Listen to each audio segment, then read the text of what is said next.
Hello students, welcome back. हम अभी तक क्या पढ़ रहे थे? इलेक्ट्रोकेमिस्ट्री चैप्टर्स पढ़ रहे थे ना। इलेक्ट्रोकेमिस्ट्री में हमने लास्ट टाइम क्या पढ़ा था? फराडे फर्स्ट लॉ पढ़ा था, फराडे सेकंड लॉ पढ़ा था, केमिकल इक्विवेलेंट्स क्या होते हैं वो देखा था, है ना। तो चलिए हम आज की क्लास शुरू करते हैं अपनी किससे। क्या टॉपिक है हमारा आज का? केसेस ऑफ इलेक्ट्रोलिसिस, है ना। इलेक्ट्रोलिसिस में क्या क्या केसेस होते हैं हम वो पढ़ेंगे आज की क्लास में, है ना। तो देखिए, इसको पढ़ने से पहले हम जान लेते हैं कि इलेक्ट्रोड्स कितने टाइप के होते हैं और वो क्या क्या होते हैं। जैसा लिखा हुआ है यहाँ पे, there are 2 types of electrodes may be used in what process? Electrolysis process और फेनोमेना, है ना। और वो क्या क्या इलेक्ट्रोड्स होते हैं? पहला होता है हमारा इनर्ट इलेक्ट्रोड, दूसरा होता है हमारा एक्टिव इलेक्ट्रोड्स, है ना। अब देखिए, इनर्ट इलेक्ट्रोड्स होते क्या हैं? इसमें लिखा हुआ है इनर्ट वर्ड ना। हम अपने पीरियोडिक टेबल में देखते हैं कुछ इनर्ट एलिमेंट्स होते हैं लास्ट में आकर के। यहाँ पे क्या होते हैं? वो नियॉन होता है, आर्गन होता है, जेनन होता है ना। ये सारे लास्ट में हमारे पीरियोडिक टेबल्स में होते हैं। ऊपर हमारा हीलियम होता है ना। तो ये सब इनर्ट एलिमेंट से हम क्या पढ़े थे? इनर्ट एलिमेंट से मतलब हम ये समझते हैं कि ऐसे एलिमेंट्स जो रिएक्शन शो ना करें, है ना। क्या करें? जो रिएक्शन शो ना करें। सिमिलरली यहाँ पे इनर्ट इलेक्ट्रोड भी वही है। क्या है? देखिए क्या बोल रहा है, such electrodes not participate in either reduction और ऑक्सीडेशन रिएक्शंस, है ना। रिएक्शन में ना परफॉर्म करें ऐसे इलेक्ट्रोड्स को हम क्या कहते हैं? Inert electrodes. अब देखिए, इलेक्ट्रोकेमिस्ट्री चैप्टर्स में हमारे मेनली 2-3 टाइप के रिएक्शन हो रहे थे। क्या क्या हो रहा था? रिडक्शन हो रहा था, ऑक्सीडेशन हो रहा था और प्रेसिपिटेशन हो रहा था ना। लेकिन मेनली क्या हो रहा था? हमारा रिडक्शन हो रहा था और ऑक्सीडेशन हो रहा था। तो यहाँ पे इलेक्ट्रोड किस में पार्टिसिपेट नहीं करेगा? ऑक्सीडेशन में पार्टिसिपेट नहीं करेगा और रिडक्शन में पार्टिसिपेट नहीं करेगा। ऐसे इलेक्ट्रोड्स को हम क्या कहते हैं? इनर्ट इलेक्ट्रोड्स, है ना। फॉर एग्जांपल प्लैटिनम इलेक्ट्रोड्स, है ना। प्लैटिनम क्या है? एक ऐसा एलिमेंट है जो बिल्कुल भी रिएक्टिव नहीं है, कोई भी रिएक्शन शो नहीं करता है ना। एग्जाम्पल क्या हो गया हमारा इनर्ट इलेक्ट्रोड में? Platinum electrodes. अब देखिए नेक्स्ट इलेक्ट्रोड कौन सा है? एक्टिव इलेक्ट्रोड्स, है ना। अब देखिए यहाँ पे लिखा हुआ एक्टिव। अब यहाँ पे एक्टिव इलेक्ट्रोड लिखने का मतलब ये है कि ऐसा इलेक्ट्रोड जो बहुत ज़्यादा एक्टिव है। एक्टिव होने का मतलब क्या है? जो बहुत ज़्यादा रिएक्शन शो करेगा ना। क्या बोल रहे? देखिए, सच इलेक्ट्रोड में participate in reaction and in general it is oxidation reaction, है ना। क्या बोल रहे हैं? ऐसे इलेक्ट्रोड जो क्या कर सकते हैं? रिएक्शन में पार्टिसिपेट कर सकते हैं और जनरली कौन सा रिएक्शन शो करेंगे? ऑक्सीडेशन रिएक्शन शो करेंगे, है ना। ऑक्सीडेशन रिएक्शन शो करेंगे। कौन कौन से एक्टिव इलेक्ट्रोड्स होते हैं? सिल्वर का इलेक्ट्रोड हो गया, जिंक का इलेक्ट्रोड हो गया, आयरन का इलेक्ट्रोड हो गया, है ना। ये सब मेटल्स हैं। क्या है ये? Silver metal electrode, zinc metal electrode, iron metal electrodes, है ना। अब देखिए ये हमारा क्या था? Types of electrode.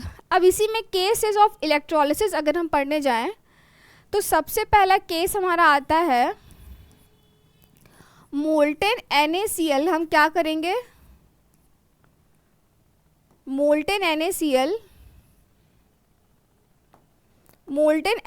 का हम क्या करवाएं? इलेक्ट्रोलिसिस करवाएं, है ना। बिल्कुल, मोल्टेन NaCl का इलेक्ट्रोलिसिस करवाएंगे। और किस पर टेक प्लेस होता है ये? हमेशा हम इसको प्लैटिनम इलेक्ट्रोड यूज़ करेंगे, है ना।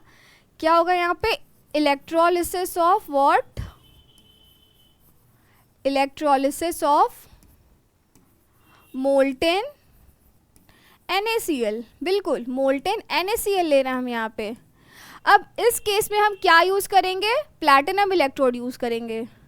We always use platinum electrode, है ना। अब देखिए ये रिएक्शन हमारी कैसे हो रही है उसको समझने की कोशिश करते हैं। अभी देखिए हमने पीछे भी पढ़ा था इलेक्ट्रोलिसिस ऑफ NaCl, वही हमारा क्या था? मोल्टेन NaCl था। ये कैसे रिएक्शन शो करता है? NaCl है मोल्टेन फॉर्म में, क्या हो जाएगा हमारे यहाँ पे?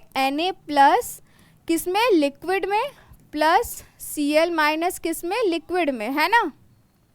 अब देखिए कैटायंस हुए, एनायंस हुए। एनायंस क्या होना चाहेंगे? रिड्यूस होना चाहेंगे। कैटायंस क्या होना चाहेंगे? एनायंस क्या होना चाहेंगे? ऑक्सीडाइज होना चाहेंगे, है ना। कैटायंस क्या होना चाहेंगे? रिड्यूस होना चाहेंगे। तो reaction separately anode at cathode reaction होगी यहाँ पे, है ना। ये क्या चल रहा है? ये केस ऑफ इलेक्ट्रोलिसिस चल रहा है। किसका इलेक्ट्रोलिसिस हम पढ़ रहे हैं? NaCl का। अब देखिए यहाँ पे क्या होगा?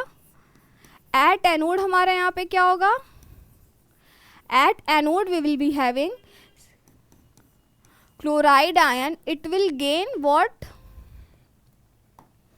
It will gain electron and it will become half Cl2 gas. Okay, it will become half Cl2 gas plus electrons. By gaining one electron it is reduced, है ना, it is oxidized and become chlorine gas. If we moving forward and see what is happening at cathode, है ना, cathode पर क्या होगा हमारा, reduction होगा किसका, Na+ का.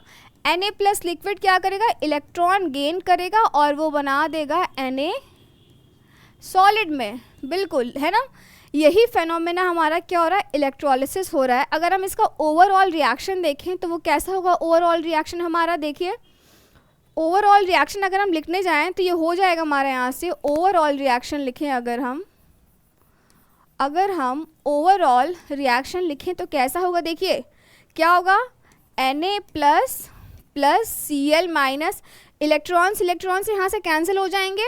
क्या आएगा हमारा यहाँ पे राइट साइड में, हाफ Cl2 गैस, है ना, half Cl2 gas plus Na solid, है ना. ये हमारा ओवरऑल रिएक्शन हो गया किस पे, इलेक्ट्रोलिसिस ऑफ मोल्टेन NaCl, है ना. अगर हम इसे डायग्रामेटिकली समझने की कोशिश करें तो ये कैसे होगा, देखिए मैं इसे इरेज कर रही हूँ, आप सब इसे अपने अपने नोटबुक पे नोट कर लीजिएगा. स्टेप बाय स्टेप नोट करते चलिए. जैसे मैं नोट कर रही हूँ, पहले मैं ये लिखी, फिर ये, है ना, फिर मैं ये लिखी, ये आप सब यहाँ तक लिखते चलिए. अब देखिए ये प्रोसेस, ये फेनोमेना हो कैसे रहा है, पहले हम वो समझ लेते हैं. देखिए कैसे हो रहा है, यहाँ छोटा सा एक्सप्लेन करते हैं, है ना. सेल लेते हैं, ड्रॉ किया हमने सेल, है ना, एनोड हो गया, कैथोड हो गया. ये क्या है, ये हमारे प्लैटिनम इलेक्ट्रोड्स हैं. ये क्या है हमारे, ये प्लैटिनम इलेक्ट्रोड्स हैं, है ना, प्लैटिनम इलेक्ट्रोड्स, है ना, प्लैटिनम इलेक्ट्रोड्स हैं हमारे. और इलेक्ट्रोलिटिक सेल में क्या होता है, एनोड क्या होता है, पॉजिटिवली चार्ज होता है, कैथोड क्या होता है, नेगेटिवली चार्ज होता है. याद करिए हमने पहले पढ़ा था स्टार्टिंग में जब इलेक्ट्रोकेमिस्ट्री चैप्टर स्टार्ट की थी हमने, तो इलेक्ट्रोकेमिकल सेल्स पढ़ा था और इलेक्ट्रोलिटिक सेल्स पढ़ा था, है ना. इलेक्ट्रोकेमिकल सेल्स में क्या हो रहा है, anode is positively charge, cathode is negatively charge, है ना. यहाँ क्या हो जाएगा, anode will be positively charge and cathode will be negatively charge, है ना. अब देखिए कैसे होगा हमारा प्रोसेस ऑफ इलेक्ट्रोलिसिस, कैसे होगा हमारे यहाँ पे, कुछ इलेक्ट्रोलाइट रहेगा, Na+ जाएगा एक पे, क्या होगा, ये कैथोड रहेगा, और ये क्या होगा, Cl- जाएगा एक पे, ये क्या रहेगा हमारा, एनोड रहेगा, है ना. इसका क्या होगा, ऑक्सीडेशन होगा, इसका क्या होगा हमारा, रिडक्शन होगा, है ना. यही प्रोसेस चल रहा था. ये हमारा क्या हो गया, इलेक्ट्रोलिसिस ऑफ मोल्टेन NaCl, है ना. अब देखिए इसी में नेक्स्ट केस आता है, अगर हम इलेक्ट्रोलिसिस ऑफ एक्वस NaCl पढ़ें तो क्या होगा, है ना. देखिए मोल्टेन NaCl और एक्वस NaCl में बहुत डिफरेंस है ना. अब वो देखिए वो डिफरेंस कैसे है, मोल्टेन NaCl में क्या है, कोई वाटर का प्रेजेंस नहीं है हमारा, लेकिन एक्वस NaCl में क्या है, वाटर भी साथ साथ में चल रहा है ना. चलिए इसका भी प्रोसेस हम देख लेते हैं कैसे होता है एक्वस NaCl का प्रोसेस, है ना. इसका रिएक्शन देखेंगे कैसे कैसे क्या आगे बढ़ रहा है वो भी देखेंगे हम, है ना. चलिए हम करते हैं electrolysis of what, aqueous NaCl, electrolysis of aqueous NaCl, है ना, एक्वस NaCl. तो ये लिक्विड में रहेगा, है ना. अब देखिए इसका भी कुछ रिएक्शन ऑकर करेगा. अगर हम इसको तोड़ने चले तो कैसे बनेगा, ये देखिए NaCl लिक्विड में है या एक्वस में मान लीजिए, है ना. वो रिएक्शन करेगा, वो टूटेगा, जाएगा सेल पे, रिएक्शन कैसे होगा हमारा, बनेगा यहाँ पे Na+ एक्वस, है ना, प्लस इसको यहाँ से थोड़ा सही करते हैं, ये क्या हो जाएगा हमारा यहाँ पे, Cl- एक्वस, बिल्कुल, है ना. अब देखिए NaCl तो प्रेजेंट है ही हमारा सॉल्यूशन में, साथ में क्या है, एक्वस है, मतलब वाटर भी प्रेजेंट रहेगा. वाटर कैसे टूटता है हमारा, H2O है हमारा, वो कैसे टूटता है, H plus plus OH minus में, है ना। अब देखिए यहाँ पे क्या हो गया, यहाँ पे दो ऑक्सीडाइजिंग स्पीसीज प्रेजेंट हो गए। क्या क्या प्रेजेंट हो गए हमारे, एक OH माइनस और एक Cl माइनस। क्या हो गई ये ऑक्सीडाइजिंग स्पीसीज, ये किस पे जाएंगे, एनोड पे। और यहाँ पे हमारे दो क्या हो गए, रिड्यूसिंग स्पीसीज ही प्रेजेंट है। कौन कौन से, Na प्लस और H प्लस, है ना। अब देखिए यहाँ पे क्या है, एट एनोड हमारा क्या होगा, है ना। एट एनोड हमारा क्या क्या जाएगा, Cl माइनस और OH माइनस, है ना। ये दोनों हमारे क्या जाएंगे, एनोड पर जाएंगे। एट कैथोड हमारा क्या क्या जाएगा, एट कैथोड हमारा क्या क्या जाएगा यहाँ पर, Na प्लस और H प्लस, है ना। तो देखिए एनोड पे कैसे रिएक्शन होगा हमारा, क्लोरीन क्या करेगा, अपने आप को ऑक्सीडाइज करेगा, क्या बना देगा, हाफ Cl2 प्लस किस में, 2 इलेक्ट्रॉन्स में, है ना। रिएक्शन बैलेंस हुई, ऐसे रिएक्शन बढ़ा हमारा। और यहाँ पे H प्लस क्या करेगा, इलेक्ट्रॉन गेन करके हाइड्रोजन गैस की तरह क्या हो जाएगा, इवेपोरेट हो जाएगा हमारा सॉल्यूशन से, है ना। H प्लस क्या करेगा, इलेक्ट्रॉन गेन करेगा और वो क्या करेगा, हाइड्रोजन गैस बना देगा। प्लस इलेक्ट्रॉन इसने गेन किया और क्या इसने बना दिया, H2 गैस। ये यहाँ पे क्या है, क्लोरीन गैस, यहाँ पे क्या है, H2 गैस, है ना। अब देखिए क्लोरीन और हाइड्रोजन हमारे क्या हो गए, दोनों ही सॉल्यूशन से गैस में बन के निकल गए, है ना। यहाँ रिएक्शन बैलेंस करते हैं, 2 हाइड्रोजन है, 2 इलेक्ट्रॉन और 2 H प्लस, ठीक है। अब देखिए हमारा क्या हो गया, ये ख़त्म हो गया, सॉल्यूशन से गैस बन के निकल गया, H प्लस भी क्या हो गया, ख़त्म हो गया ना, है ना। अब देखिए जो बचा हुआ हमारा सोडियम आयन है और हाइड्रोक्साइड आयन है ना, ये आपस में क्या करेंगे, रिएक्शन शो करेंगे। कैसे रिएक्शन शो करेंगे, देखिए हमारे पास क्या बचा, Na plus plus OH minus, है ना। ये मिलके क्या बनाएंगे, NaOH।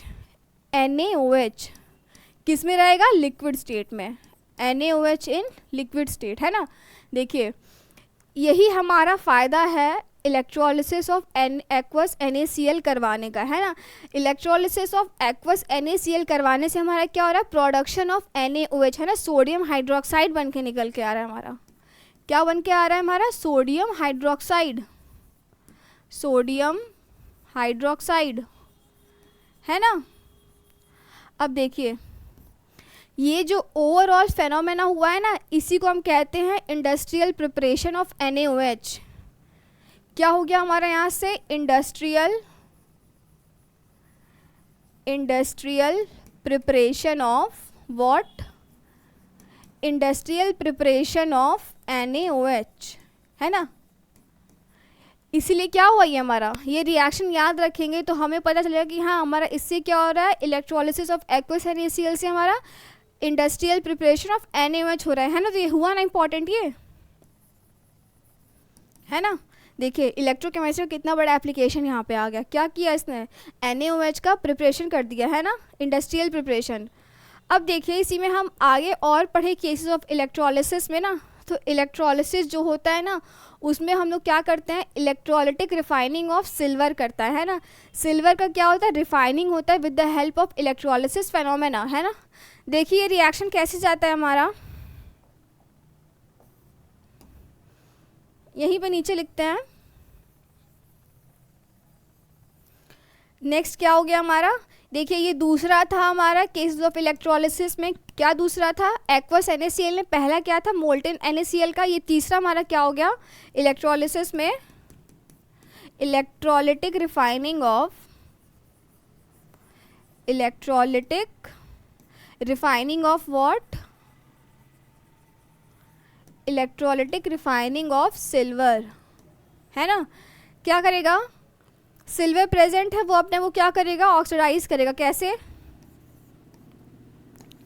Ag है सॉलिड में, वो क्या करेगा, Ag plus plus electron gain करेगा, ऑक्सीडाइज करेगा, वापस ये कुछ रिएक्शंस करेगा, फिर ये अपने आप को रिड्यूस फॉर्म में लाएगा विद अ प्योरिटी, है ना। पहले इसने क्या किया, अपने आप को ऑक्सीडाइज किया, ऑक्सीडाइज करने के बाद फिर इसका क्या होगा, प्रोसेस में, इलेक्ट्रोलिसिस प्रोसेस में रिडक्शन होगा, वहाँ से हमारा क्या निकलेगा, वहाँ से हमारा प्योर सिल्वर निकलेगा, है ना। वापस से इसका कुछ रिडक्शन होगा, फिर यहाँ से हमारा क्या निकल के आ जाएगा, प्योर सिल्वर, है ना, प्योर सिल्वर निकल के आ जाएगा, ठीक है। तो यहीं तक हमारा क्या था, केसेस ऑफ इलेक्ट्रोलिसिस। तो चलिए अब इसी में नेक्स्ट टॉपिक पढ़ते हैं, क्या है हमारा, देखिए नेक्स्ट टॉपिक है हमारा ओवर पोटेंशियल और ओवर वोल्टेज, है ना। ज़्यादा पोटेंशियल या ज़्यादा वोल्टेज कब होता है हमारा। देखिए जैसा यहाँ पे कह रहा है, in case of some ions the discharge potential value experimentally और थ्योरेटिकली, है ना। कौन सी value, discharge potential value experimentally और practically obtain becoming higher than its theoretical discharge potential value. क्या है हमारे पास, प्रैक्टिकली जो पोटेंशियल निकल के आ रहा है, एक्सपेरिमेंटली जो पोटेंशियल निकल के आ रहा है, वो क्या होता है, कभी कभी ज़्यादा आ जाता है किससे, एक्सपेक्टेड पोटेंशियल से या थ्योरेटिकल पोटेंशियल डिस्चार्ज से, है ना। इसी फेनोमेना को हम क्या कहते हैं, ओवर पोटेंशियल या ओवर वोल्टेज, है ना। It is known as over potential और ओवर वोल्टेज। क्या बोल रहा है, in case of some ions the discharge potential value experimentally और प्रैक्टिकली क्या होता है, becoming higher than its theoretical discharge, है ना। उसे हम क्या कहते हैं, प्रैक्टिकली हमारा जो ओवर पोटेंशियल की वैल्यू है, प्रैक्टिकली जो हमारा क्या है, प्रैक्टिकली या एक्सपेरिमेंटली हमारा जो डिस्चार्ज वैल्यू है ना पोटेंशियल का, वो ज़्यादा आता है थ्योरेटिकल पोटेंशियल वैल्यू से, तो हम उसे क्या कहते हैं, ओवर पोटेंशियल या ओवर वोल्टेज, है ना। अब देखिए अगर हम इसका एग्जाम्पल लेके चले तो कैसे होता है। देखिए एग्जाम्पल अगर हम लेके चले तो देखिए पहले क्या होता है ना, हमारे पास कोई रिएक्शन चल रहा है ना, पहले हमारा क्या होता है, ऑक्सीडेशन होता है ना। पहला हमारे पास जो भी प्रोसेस हो रहा है उसमें इलेक्ट्रोलिसिस प्रोसेस जो होता है हमारा, तो उसमें क्या होता है, पहले ऑक्सीडेशन होता है ना। ऑक्सीडेशन भी उन्हीं का होता है जिसका क्या होता है, लेसर एसआरपी वैल्यूज़ होती हैं, है ना। क्या होता है, लेसर एसआरपी वैल्यूज़। तो अगर हम ये केस लेके चले मोल्टेन NaCl में, तो उसमें कैसे हो रहा है पहले हम वो देखते हैं, है ना। सॉरी मोल्टेन नहीं, एक्वस NaCl लेके चलते हैं। मोल्टेन में भी कुछ ओवर पोटेंशियल होगा लेकिन वो उतना अच्छा वहाँ डिफाइन नहीं होगा। सबसे अच्छा हमारा ओवर पोटेंशियल किस में डिफाइन होता है, एक्वस NaCl में ना। तो अगर हम केस लेके चले एक्वस NaCl का, ठीक है, तो एक्वस NaCl में हमारा क्या होता है, दो एनाइंस निकल के आते हैं। क्या क्या निकल के आते हैं, Cl माइनस और OH माइनस, है ना। अब देखिए Cl माइनस का जो SRP वैल्यू होता है वो होता है 1.36 वोल्ट। कितना होता है हमारा, 1.36 वोल्ट। और OH माइनस की जो SRP वैल्यू होती है वो होती है लेस देन 1.23 वोल्ट, है ना। वो क्या होती है, लेस देन 1.23 वोल्ट, है ना। अब देखिए क्या होगा, ये दोनों अपने आप को क्या करना चाहेंगे, ऑक्सीडाइज होना चाहेंगे। और पहले कौन सा ऑक्सीडाइज होगा, अब देखिए वही यहाँ पे खेल है कि पहले क्या ऑक्सीडाइज होगा, है ना। सिंस देखिए यहाँ पे SRP वैल्यूज़ क्या है हमारी, SRP value of OH minus hydroxide ion is very less than the chloride ion, therefore the preference will be given to the chloride ions to oxidize, है ना। क्या हो जाएगा, प्रेफरेंस किसको मिलेगी हमारी, preference will be given to chloride ions, why, because of over potential phenomena. इसका potential ज़्यादा है हमारा और हाइड्रोक्साइड आयन से, है ना। तो क्या होगा, preference is given to chloride ion due to what, due to over potential phenomena and chloride ion will oxidise, है ना। ये क्या हो जाएगा यहाँ पे, it will oxidise, it will oxidise, है ना। ये क्या हो जाएगा हमारा, ऑक्सीडाइज हो जाएगा। और जो हमारा OH माइनस था वो हूबहू अपना पड़ा रहेगा, इसका कोई ऑक्सीडेशन नहीं होगा। क्लोराइड आयन का ऑक्सीडेशन होगा, वो क्या करेगा हमारा, chloride ion will be oxidised और क्या हो जाएगा हमारा, हाफ Cl2 गैस बनेगा प्लस 2 इलेक्ट्रॉन्स, है ना। इसीलिए क्या हो रहा था यहाँ पे, ओवर पोटेंशियल की वजह से ही OH माइनस, पीछे क्या केस ऑफ इलेक्ट्रोलिसिस में ओवर पोटेंशियल की वजह से ही क्या हो रहा था, OH माइनस कोई रिएक्शन नहीं शो कर रहा था। इसीलिए वो अंत में आकर किससे रिएक्ट कर रहा था, हमारा सोडियम आयन से, है ना। सोडियम आयन से रिएक्ट क्या बना था हमारा, NaOH बना रहा था, है ना। तो यही हमारा ओवरऑल केस है ओवर पोटेंशियल का, है ना। यही हमारा ओवरऑल केस है ओवर पोटेंशियल का। देखिए कुछ नहीं करना है, हमें पता है क्या होता है, पहले ऑक्सीडेशन होता है। ऑक्सीडेशन क्या होता है, SRP वैल्यू जिसकी कम रहती है उसका पहले ऑक्सीडेशन होना चाहिए। लेकिन यहाँ पे क्या हो रहा है, ओवर पोटेंशियल की वजह से पहला प्रेफरेंस किसको दिया जा रहा है, क्लोराइड आयंस को, जिसका ऑक्सीडेशन हो रहा है और वो हाफ Cl2 गैस में बन के निकल जा रहा है ना। यही हमारा फेनोमेना क्या है, ओवर पोटेंशियल और ओवर वोल्टेज, है ना। अब चलिए इसी में नेक्स्ट पढ़ते हैं, नेक्स्ट क्या कह रहा है। देखिए अब हमारा इलेक्ट्रोलिटिक कंडक्टर है ना, देखिए हमारे पास दो टाइप के कंडक्टर हैं, कौन कौन से, इलेक्ट्रोलिटिक कंडक्टर, दूसरा क्या है हमारा मेटालिक कंडक्टर है ना। तो सबसे पहले चलिए हम पढ़ना शुरू करते हैं, क्या, इलेक्ट्रोलिटिक कंडक्टर है ना, इलेक्ट्रोलिटिक कंडक्टर है ना। देखिए इलेक्ट्रोलिटिक कंडक्टर में क्या कह रहा है, they are generally ionic compounds. क्या होते हैं इलेक्ट्रोलिटिक कंडक्टर्स, क्या होते हैं, ionic compound, sometimes polar covalent compounds है ना। क्या होते हैं इलेक्ट्रोलिटिक कंडक्टर्स, या तो आयनिक कंपाउंड्स होते हैं और समटाइम्स क्या होते हैं पोलर कोवेलेंट कंपाउंड्स है ना, पोलर कोवेलेंट कंपाउंड्स। और क्या बोल रहा है, they are carrier current, they are carrier of current and ions. ये क्या होते हैं, क्या कैरी करते हैं, करंट कैरी करते हैं और आयंस कैरी करते हैं है ना। नेक्स्ट क्या बोल रहा है, electrolytic conductors undergo decomposition when conduct electricity. Electrolytic conductors क्या होते हैं, अपने आप को डिकम्पोज करते हैं, कब, जब करंट क्या होता है, कंडक्ट करता है इलेक्ट्रिसिटी को है ना। और क्या होता है यहाँ पे डीसी करंट, यहाँ पे हम क्या अप्लाई करते हैं, डीसी करंट। क्या करता है इलेक्ट्रोलिटिक कंडक्टर, अपने आप को क्या करता है, डिकम्पोज करता है when current passes through the conductor है ना। नेक्स्ट क्या बोल रहा है, it's conductor increase with increase of temperature है ना। जैसे जैसे इसका क्या होता है टेम्परेचर इंक्रीज करता है, वैसे वैसे ही इलेक्ट्रोलिटिक कंडक्टर्स का क्या होता है, कंडक्टेंस इंक्रीज करता है ना, कंडक्टेंस इंक्रीज करता है ना। चलिए इसी में नेक्स्ट देखते हैं, नेक्स्ट टाइप क्या हमारा, मेटालिक कंडक्टर्स। नेक्स्ट क्या हो गया हमारा, मेटालिक कंडक्टर्स, दूसरा टाइप है हमारा कंडक्टर्स का। अब देखिए इसमें क्या बोल रहा है कि मेटालिक कंडक्टर्स हमारे क्या क्या होते हैं, क्या होते हैं मेटालिक कंडक्टर्स, मेटल्स होते हैं, ऑब्वियस ही बात है, लिखा हुआ है मेटालिक कंडक्टर तो क्या होंगे, मेटल्स ही होंगे है ना, मेटल्स होंगे। Carrier of current are valence shell, क्या है, करंट क्या कैरी करता है, currents are carried by the valence shell.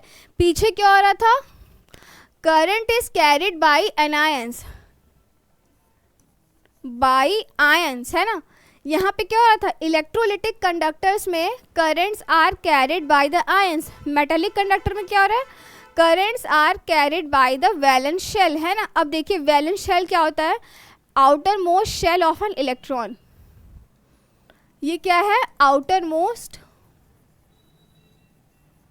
Shell of what, shell of an electron है ना, उसे हम क्या बोलते हैं, वैलेंस शेल बोलते हैं। तो क्या होता है, वैलेंस शेल क्या होता है, करंट कैरियर्स होते हैं है ना। इसमें जो फ्री इलेक्ट्रॉन्स प्रेजेंट रहती है क्या करते हैं, करंट कैरी करते हैं है ना। उसमें क्या था, उसमें आयंस करंट कैरी कर रहे थे, इसमें क्या हो रहा है, वैलेंस शेल में जो फ्री इलेक्ट्रॉन्स प्रेजेंट होते हैं, जैसे ये मान लीजिए इलेक्ट्रॉन है ठीक है, इसके बीच में न्यूक्लियस है, यहाँ कुछ शेल होगा, तो जो आउटर मोस्ट शेल होता है ना ये वाला, इसी हम क्या कहते हैं, वैलेंस शेल कहते हैं ना, इसी हम वैलेंस शेल कहते हैं। और जो इसमें इलेक्ट्रॉन्स प्रेजेंट होते हैं वो क्या होते हैं, वो फ्री रहते हैं है ना, इसमें कुछ इलेक्ट्रॉन्स प्रेजेंट रहते हैं है ना, इलेक्ट्रॉन्स प्रेजेंट रहेंगे तो यही इलेक्ट्रॉन्स क्या करेंगे, हमारे करंट कैरी करेंगे, करंट कैरी करेंगे है ना। नेक्स्ट क्या बोल रहा है, it's conductance decrease with increase of temperature है ना। जैसे जैसे हम टेम्परेचर इंक्रीज करते हैं, कंडक्टेंस क्या होता है, डिक्रीज करते जाता है। टेम्परेचर इंक्रीज करेंगे, कंडक्टेंस क्या होगा, डिक्रीज होगा। उधर क्या हो रहा था, टेम्परेचर इंक्रीज कर रहे थे और क्या था, कंडक्टेंस क्या हो रहा था, इंक्रीज कर रहा था है ना। इधर क्या है, उसका जस्ट उल्टा, टेम्परेचर इंक्रीज किया, कंडक्टेंस क्या होगा, डिक्रीज कर गया है ना। अब चलिए नेक्स्ट देखते हैं इसी में। नेक्स्ट देखिए हमने पीछे पढ़ा टाइप ऑफ कंडक्टर्स है ना। अब देखिए अब हम यहाँ पढ़ते हैं कि फैक्टर्स अफेक्टिंग इलेक्ट्रोलिटिक कंडक्टेंस है ना। इलेक्ट्रोलिटिक कंडक्टेंस को क्या क्या फैक्टर्स अफेक्ट कर रहे हैं, हम यहाँ पहले वो पढ़ लेते हैं। तो सबसे पहले फैक्टर क्या था, नेचर ऑफ इलेक्ट्रोलाइट्स है ना। इलेक्ट्रोलाइट्स क्या थे, जो सॉल्यूशंस प्रेजेंट थे जिसमें क्या हो रहा था, फेनोमेना हो रहा था, decomposition of ions into cations and anions है ना। इलेक्ट्रोलाइट्स है ना, नेचर ऑफ इलेक्ट्रोलाइट्स पे डिपेंड करेगा इलेक्ट्रोलिटिक कंडक्टेंस। अब देखिए कैसे कैसे यहाँ पे वेरी कर रहा है हमारा electrolytic conductance on the basis of nature of electrolytes. अब देखिए इलेक्ट्रोलाइट्स जो होते हैं वो दो टाइप के होते हैं, क्या क्या, स्ट्रॉन्ग इलेक्ट्रोलाइट्स और weak electrolytes. Weak electrolyte and strong electrolytes. चलिए सबसे पहले शुरू करते हैं स्ट्रॉन्ग इलेक्ट्रोलाइट्स है ना। देखिए स्ट्रॉन्ग इलेक्ट्रोलाइट क्या कह रहा है, the electrolyte which approximately get 100% dissociated, मतलब ऐसे इलेक्ट्रोलाइट जो क्या करते हैं अपने आप को 100% डिसोशिएट कर लेते हैं, अपने आप को 100% डिकम्पोज कर लेते हैं, तोड़ लेते हैं, हम उन्हें क्या कहते हैं? Strong electrolytes at any concentration in water, है ना।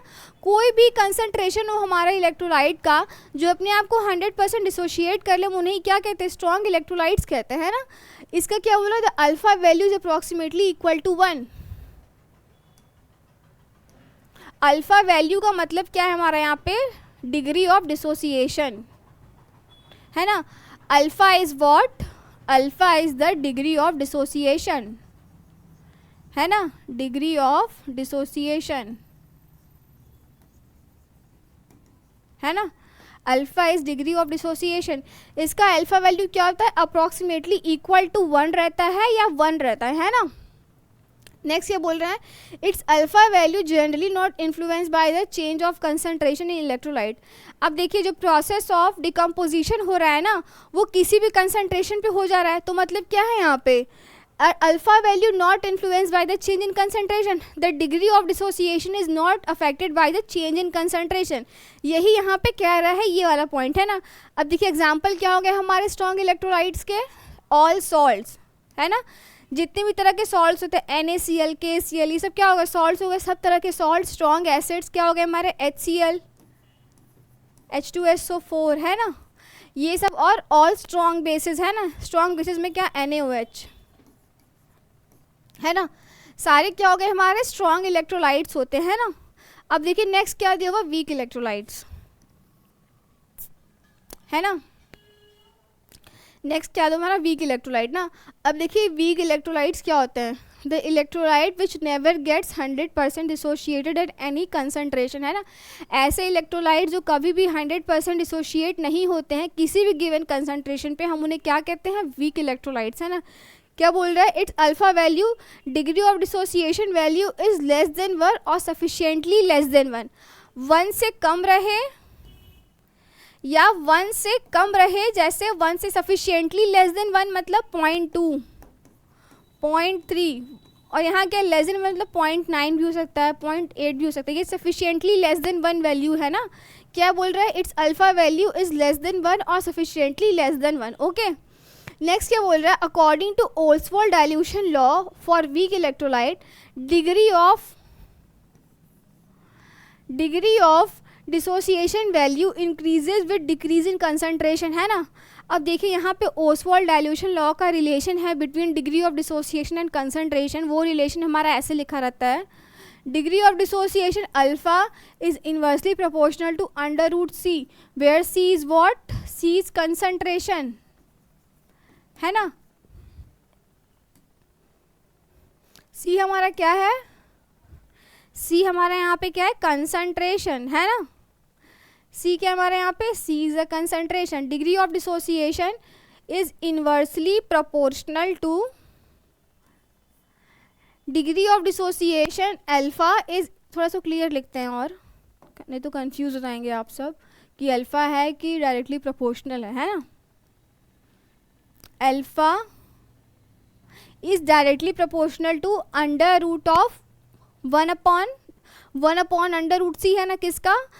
अंडर रूट ऑफ कंसंट्रेशन के डायरेक्टली प्रोपोर्शनल था। 1 अपॉन अंडर रूट कंसंट्रेशन के डायरेक्टली प्रोपोर्शनल था क्या हमारा? Degree of dissociation alpha. ये क्या है हमारा? ओस्वाल्ड का रिलेशन है ना। ओस्वाल्ड डाइल्यूशन लॉ का रिलेशन है एक, है ना।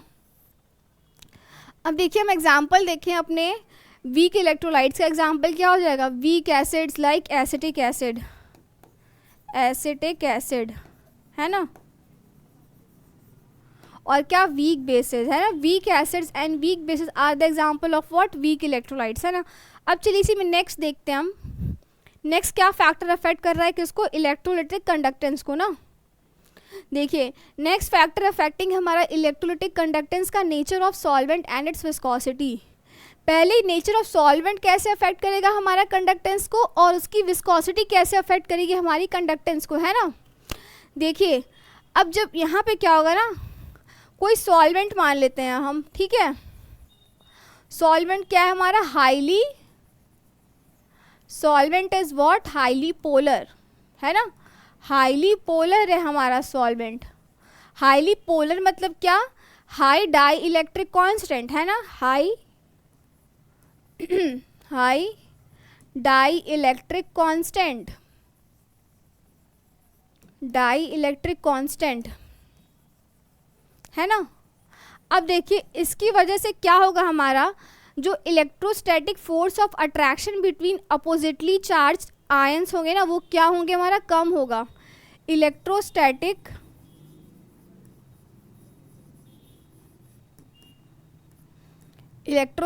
फोर्स है ना, force between oppositely charged ions, हमारा क्या होगा, इलेक्ट्रोस्टैटिक फोर्स ऑफ अट्रैक्शन क्या होगा, लेस होगा, है ना, लेस होगा, है ना, लेस होगा इनके बीच का फोर्स ऑफ अट्रैक्शन, तो क्या होगा, इनके बीच का डिस्टेंस बढ़ता जाएगा, है ना। डिस्टेंस क्या होगा, distance between what, distance between ion will increase, है ना। डिस्टेंस बिटवीन आयन क्या होगा, इंक्रीज होगा, तो क्या होगा, फ्री इलेक्ट्रॉन्स क्या फ्री आयंस ज़्यादा होंगे ना, क्या हो जाएगा, मोर फ्री आयंस, है ना, मोर फ्री आयंस होगा। मोर फ्री आयंस मतलब जितना ज़्यादा फ्री आयंस होता जाएगा उसके क्या होगा, उसकी मोबिलिटी बढ़ जाएगी, है ना। क्या हो जाएगा, इससे मोबिलिटी हमारी क्या हो जाएगी, मोबिलिटी विल इंक्रीज, है ना। मोबिलिटी बढ़ेगी तो क्या होगा, हमारा कंडक्टेंस विल ऑल्सो इंक्रीज, है ना। This will tends to what, conductance will also increase, conductance will also increase, है ना। हमने क्या देखा, हाईली पोलर सॉल्वेंट है, हाई डाई इलेक्ट्रिक कांस्टेंट हुआ, electrostatic force of attraction between oppositely charge pair of ions will be less, this what created a free ions, free ions होंगे तो क्या होगा, हमारा मोबिलिटी इंक्रीज करेगा, मोबिलिटी इंक्रीज करेगा तो हमारा क्या हो जाएगा, कंडक्टेंस फेनोमेना इंक्रीज करेगा, है ना। अब देखिए हमने क्या देखा, ये था हमारा नेचर ऑफ सॉल्वेंट के बेसिस पे कैसे हमारा कंडक्टेंस को अफेक्ट कर रहा था, है ना।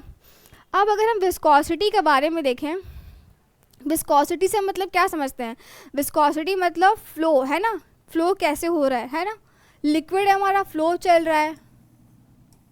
अब इनके बीच में जो फ्रिक्शन होता है, जो हिंड्रेंस क्रिएट होती है, उसको हम क्या बोलते हैं, विस्कोसिटी, है ना। अब देखिए यहाँ पे क्या हो जाएगा हमारा, अगर हम कोई भी सॉल्यूशन ले लें, चलिए पहले समझते हैं, इसी को हम डायग्राम से इसको इरेज करते हैं, है ना, इसको इरेज करते हैं, समझते हैं कि विस्कोसिटी कैसे अफेक्ट करेगी, है ना। ये हमने देख लिया कैसे पोलर सॉल्वेंट अफेक्ट कर रहा था। अब देखिए विस्कोसिटी में क्या होगा, देखिए जैसे जैसी हमारी विस्कोसिटी बढ़ते जाएगी, है ना, विस्कोसिटी मतलब क्या हो जाएगा, यहाँ पे फ्लो में क्या होगा, हिंड्रेंस हो जाएगा। जैसे जैसे हमारी विस्कोसिटी क्या होगा, बढ़ते जाएगा, वैसे वैसे हिंड्रेंस क्या होगा, बढ़ते जाएगा। Hindrance between ions will be more, है ना, हिंड्रेंस क्या हो जाएगा हमारा, यहाँ पे हिंड्रेंस हमारा इंक्रीज हो जाएगा, है ना। हिंड्रेंस इंक्रीज होने की वजह से फ्री इलेक्ट्रॉन्स क्या होंगे, बहुत कम रहेंगे। हिंड्रेंस होने की वजह से decrease in free electrons, decrease in number of free electrons, है ना। फ्री इलेक्ट्रॉन्स पे क्या होगा, डिक्रीज होगा, फ्री इलेक्ट्रॉन्स का नंबर क्या होगा, डिक्रीज करेगा, जिसकी वजह से हमारा क्या हो जाएगा, कंडक्टेंस डिक्रीज हो जाएगा, जिसकी वजह से हमारा क्या हो जाएगा, कंडक्टेंस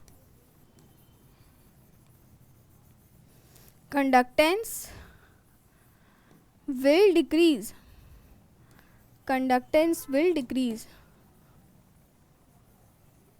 है ना। कंडक्टेंस क्या हो जाएगा हमारा, डिक्रीज कर जाएगा। हिंड्रेंस बढ़ने की वजह से फ्री इलेक्ट्रॉन्स बहुत ही कम होंगे, फ्री आयंस बहुत ही कम होंगे, उनकी मोबिलिटी क्या हो जाएगी, फ्री आयंस डिक्रीज करेंगे तो मतलब क्या है, हमारा मोबिलिटी क्या हो जाएगा, कम हो जाएगा, है ना।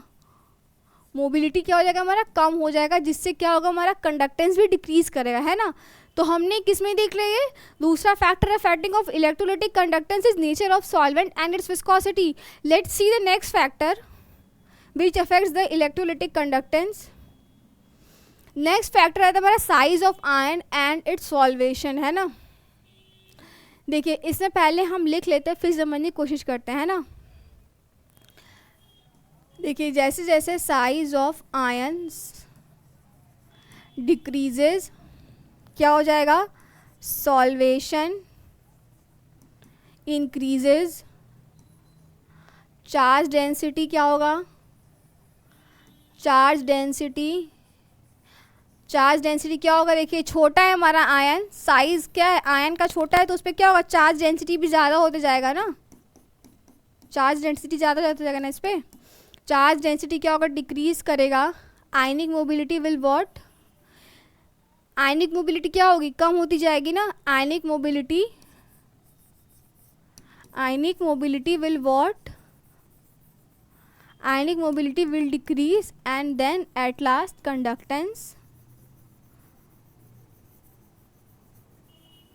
कंडक्टेंस विल डिक्रीज, है ना।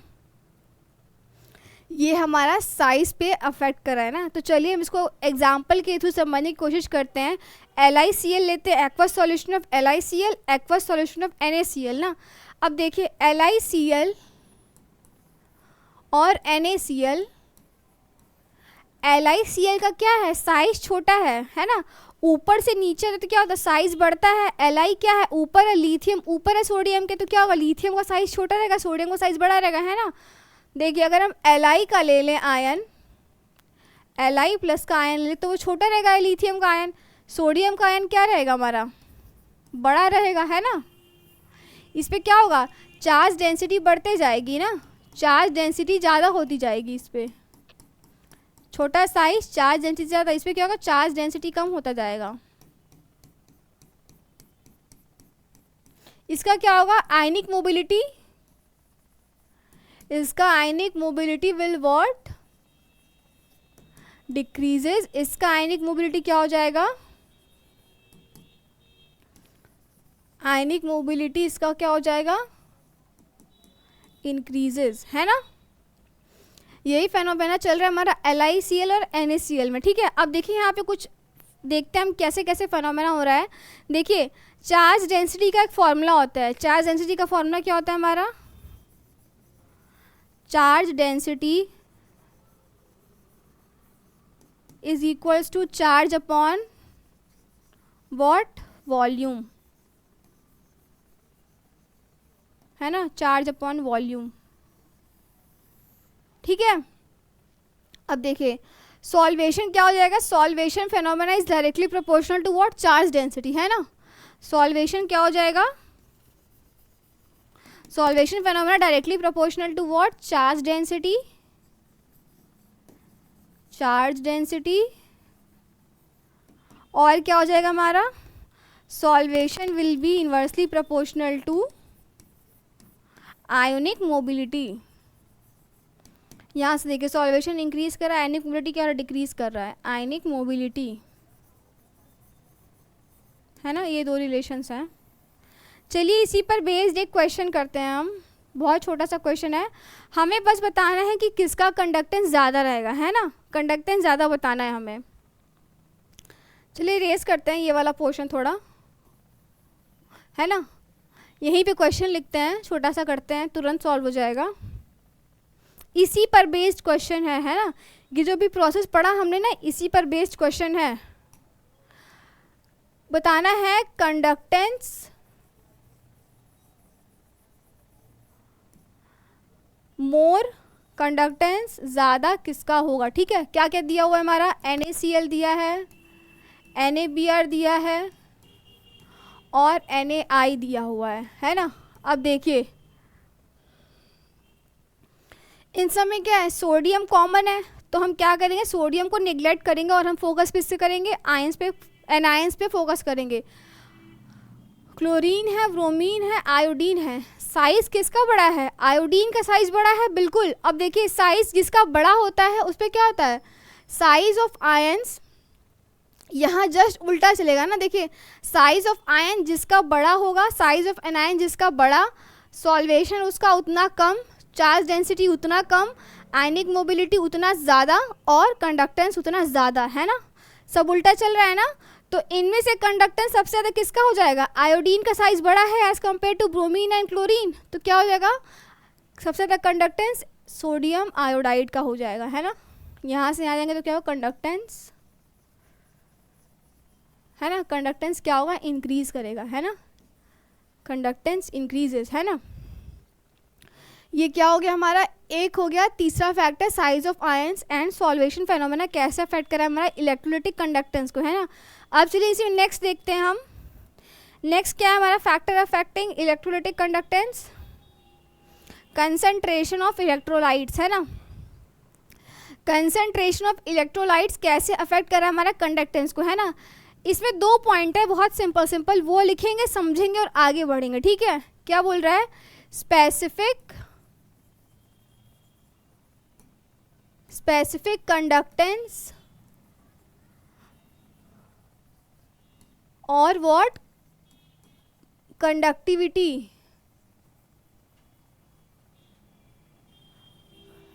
Conductivity increases by what, it is increases by concentration, क्या होगा, concentration of electrolyte increases, है ना। स्पेसिफिक कंडक्टेंस को हम डिनोट करते हैं कप्पा से, अभी आगे वाले टॉपिक में पढ़ेंगे हम लोग स्पेसिफिक कंडक्टेंस क्या होता है, कंडक्टिविटी क्या होता है ना, इसको हम डिनोट करते हैं कप्पा से, के, कैपिटल के, ठीक है।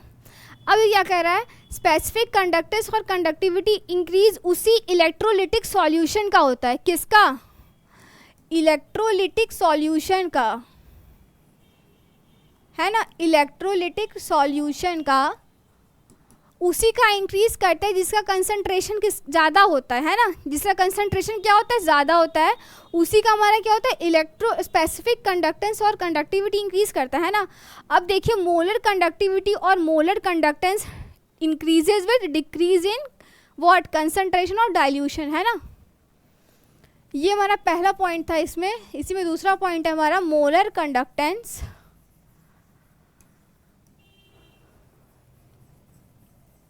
मोलर कंडक्टेंस, इसको हम किसी नोट करते हैं लैम्डा एम, और molar conductivity, molar conductivity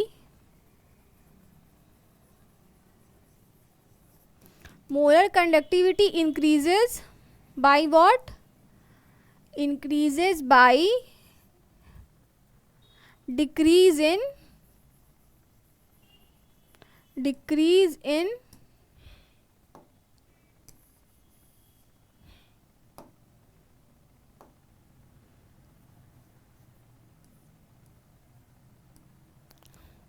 increases by decrease in what, concentration में डिक्रीज होगी तब हमारा मोलर कंडक्टेंस या कंडक्टिविटी इंक्रीज होता है, और by increase in dilution, concentration घटाना या डाइल्यूशन बढ़ाना दोनों सेम ही फेनोमेना है ना। डिक्रीज इन कंसंट्रेशन और इंक्रीज इन व्हाट, डाइल्यूशन, है ना। ये हमारा क्या फैक्टर अफेक्ट कर रहा है इलेक्ट्रोलिटिक कंडक्टेंस को। चौथा फैक्टर अफेक्ट कर रहा है, क्या था हमारा, कंसंट्रेशन ऑफ इलेक्ट्रोलाइट्स। अब देखिए टेम्परेचर कैसे हमारा इलेक्ट्रोलिटिक कंडक्टेंस को अफेक्ट करेगा, क्या बोल रहा है, electrolytic conductance always increases with rise of concentration, with rise of temperature, मतलब टेम्परेचर इंक्रीज होगा तो क्या होगा, इलेक्ट्रोलिटिक कंडक्टेंस भी इंक्रीज करेगा, सिंपल। बस हमारा यही चल रहा है किसमें, इलेक्ट्रोलिटिक कंडक्टेंस में टेम्परेचर कैसे अफेक्ट करता है हमारा इसको, ठीक है। अब चलिए इसी में नेक्स्ट पढ़ते हैं हम। नेक्स्ट क्या बोल रहा है हमारा, देखिए नेक्स्ट है हमारा रेजिस्टेंस एंड स्पेसिफिक रेजिस्टेंस, है ना। ये दोनों ही हमारे अलग अलग चीज़ है, ठीक है। और क्या है, स्पेसिफिक रेजिस्टेंस, ठीक है। अब देखिए रेजिस्टेंस हमारा क्या होता है, obstruction in flow of current, मतलब करंट के फ्लो में रुकावट को ही हम क्या कहते हैं, रेजिस्टेंस कहते हैं ना। Obstruction in flow of current is known as the resistance, okay. इसका यूनिट क्या होता है, ओम होता है। इसको हम कैसे डिनोट करते हैं, इससे, है ना। Ohm is denoted by this symbol. इसका यूनिट किसका है, हमारा रेजिस्टेंस का। Obstruction in flow of current is known as the resistance, ठीक है। अब देखिए रेजिस्टेंस कैसे कैसे लेंथ से अफेक्ट होता है, कैसे कैसे क्रॉस सेक्शनल एरिया से अफेक्ट होता है, हम वो देखते हैं यहाँ पर, ठीक है। अभी हमारा रेजिस्टेंस चल रहा है, देखिए रेजिस्टेंस है हमारा, resistance increases with length, resistance decreases with cross sectional area, that is resistance is directly proportional to L upon A. If we remove the proportionality constant, this is A, L क्या है, length of wire है ना, L is what, length of wire, A is what, cross section area of wire, cross section area of wire है ना। अब देखिए, अब यहाँ से प्रोपोर्शनैलिटी कांस्टेंट हटाएं तो क्या हो जाएगा, देखिए यहाँ से हम यहाँ लेकर के आए तो R is equals to rho L upon A है ना। ये देखिए क्या निकल के आ गया हमारा, रो L upon A, this is what, resistivity और स्पेसिफिक रेजिस्टेंस, दिस इज़ रो। अगर हम इसको लिखने की कोशिश करें क्या हो जाएगा, specific resistance is equals to R A by L है ना, R A by L. This is what, specific resistance. This is specific resistance.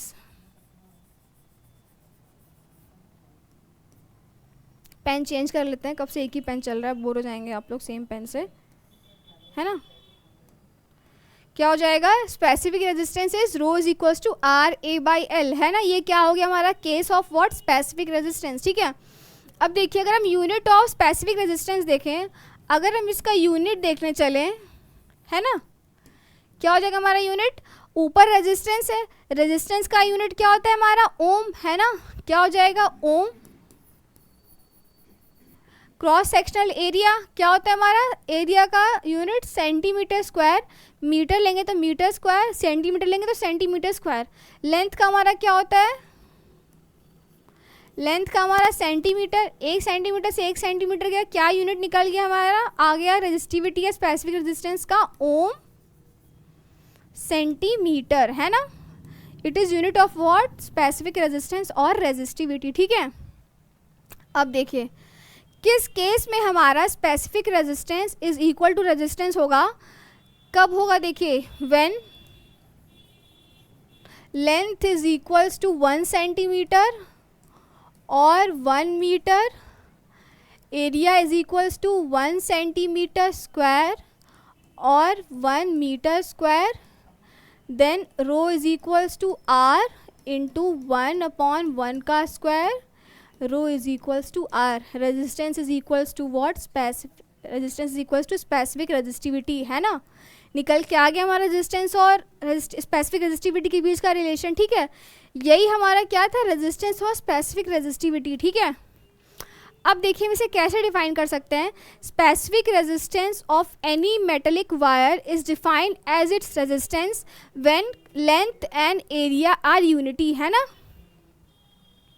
Specific resistance को हम कैसे डिफाइन कर सकते हैं, स्पेसिफिक रेजिस्टेंस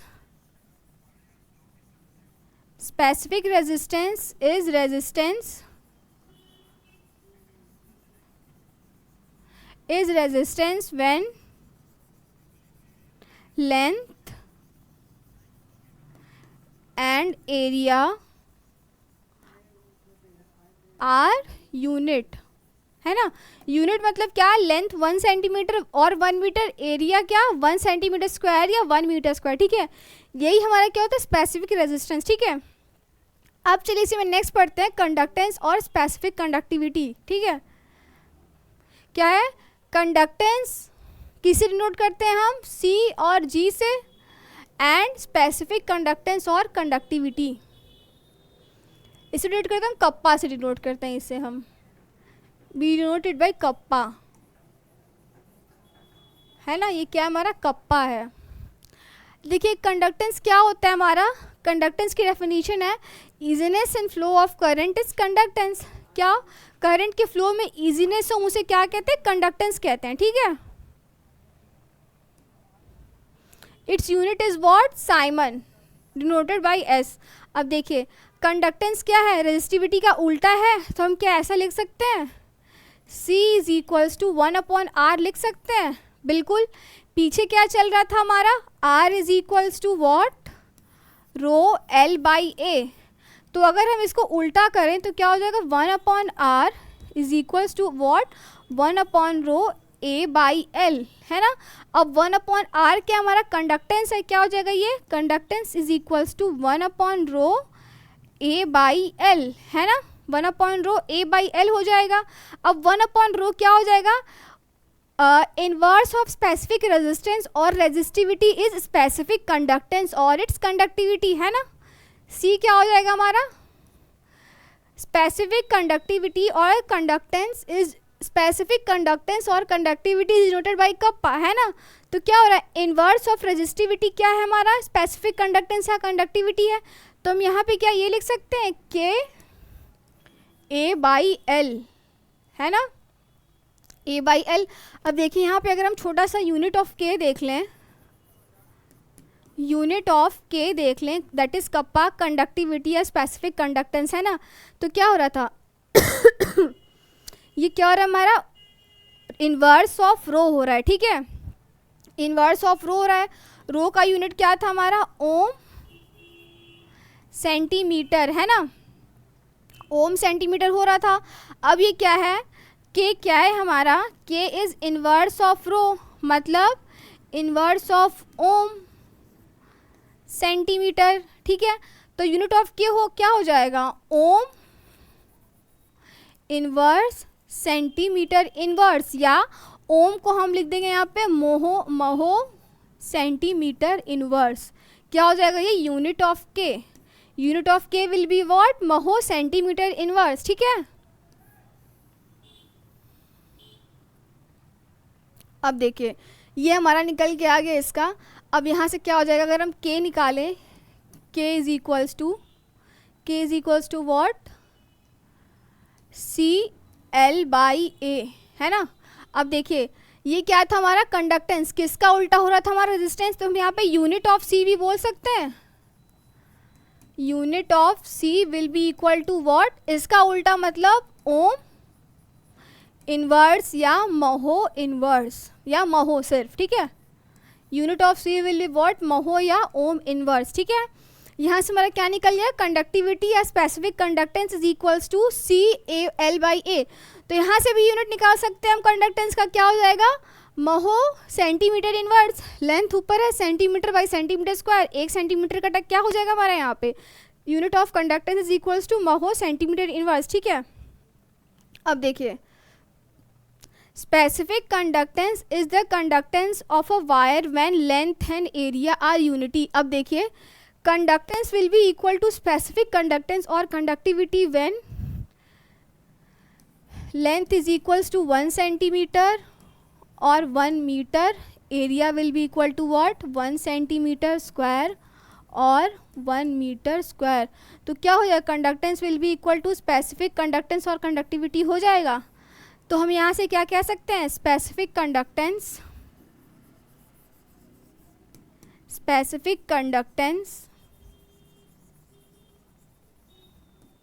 और कंडक्टिविटी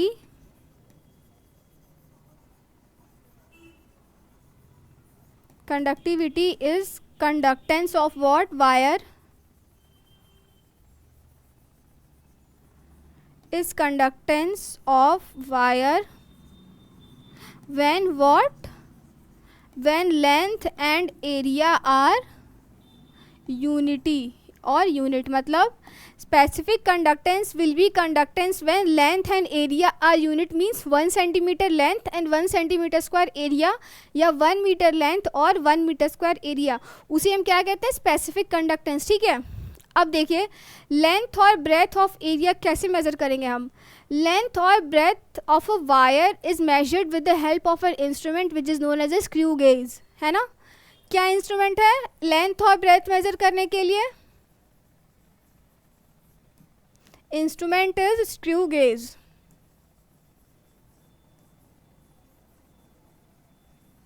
है ना।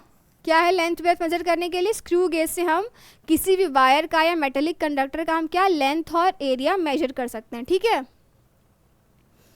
क्या करता है ये, measure what, length and area, है ना। प्रैक्टिकल्स में यूज़ करते हैं हम इसे 11th-12th में फिजिक्स के, मेनली फिजिक्स में यूज़ करते हैं हमेशा, ठीक है। तो देखिए आज तक अभी हमने कितना पढ़ा, फैक्टर्स अफेक्टिंग इलेक्ट्रोलिटिक कंडक्टेंस देख लिया, रेजिस्टेंस, रेजिस्टिविटी, है ना, कंडक्टेंस, कंडक्टिविटी, इतना तक पढ़ लिया, ठीक है। अब आगे के जो टॉपिक्स हैं ना वो हमने नेक्स्ट क्लास से पढ़ेंगे। तब तक आप अपना यहाँ तक प्रैक्टिस करिए और कॉन्सेप्ट्स क्लियर करते चलिए, और जितनी मेहनत हो सके आप उतनी मेहनत अपने घर पे रह करके करिए, ठीक है। तब तक के लिए आप सभी को all the best, thank you.